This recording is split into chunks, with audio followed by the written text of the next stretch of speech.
അതിലേക്ക് ഇഞ്ചി വെളുത്തുള്ളി ചതച്ച് വെച്ചത്, 10-20ഓളം ചെറിയ ഉള്ളി, പച്ചമുളക്, കറിവേപ്പില ഇത്രയും എടുത്ത് വെച്ചിട്ടുണ്ട്. 1 കിലോ ബീഫാണ് ഞാൻ എടുത്തേക്കുന്നത്. അത് കുക്കറിലിട്ട് ഇഞ്ചി വെളുത്തുള്ളിയുടെ പകുതി എടുത്തിട്ട് ഉള്ളിയിട്ട് കറിവേപ്പില ഇട്ട് വേവിച്ചെടുക്കും. ഒരു 6 വിസിൽ വരെ വേവിച്ചെടുക്കും.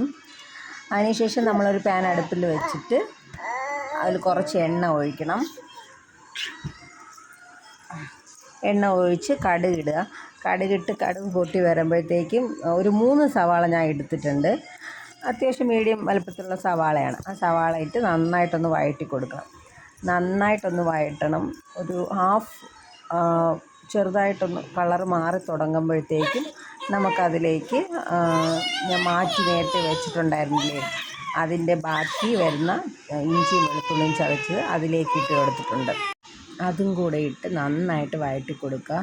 നല്ലൊരു ബ്രൗൺ ഷെയ്ഡ് ആവണമെങ്കിൽ നമുക്ക് ബീഫിന് നല്ല ടേസ്റ്റ് ഉണ്ടാവുള്ളൂ.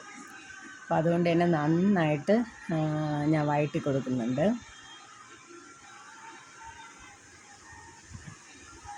കുറച്ചുകൂടെ ഒന്നാകുമ്പോഴത്തേക്കും നമ്മൾ മാറ്റി വെച്ചിരുന്നില്ലേ പച്ചമുളക്, അതും ഇട്ട് നന്നായിട്ട് വഴറ്റുക. അപ്പോൾ അടുത്ത് നമുക്കിതിൽ വേണ്ടത് പൊടികളാണ്. മഞ്ഞൾപ്പൊടി, മുളക് പൊടി, മല്ലിപ്പൊടി, ഗരം മസാല, പെരുംജീരകപ്പൊടി. ഇത് അളവൊന്നും ഞാൻ പറയുന്നില്ല, അതെനിക്ക് ഏകദേശം ഇതിലുള്ള അളവാണ്.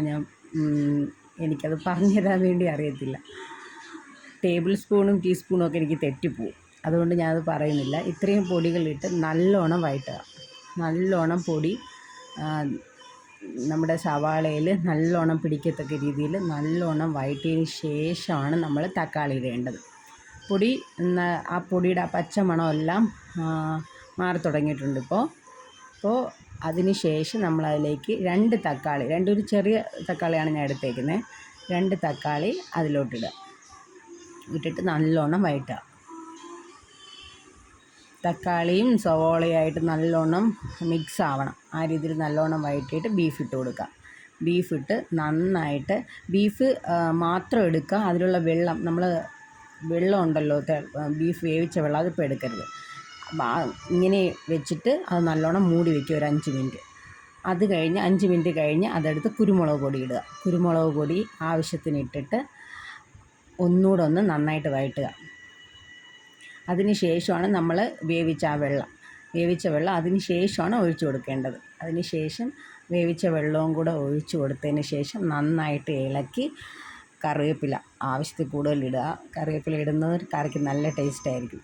ഇട്ടതിന് ശേഷം നന്നായിട്ട് കുറുക്കിയെടുക്കുക.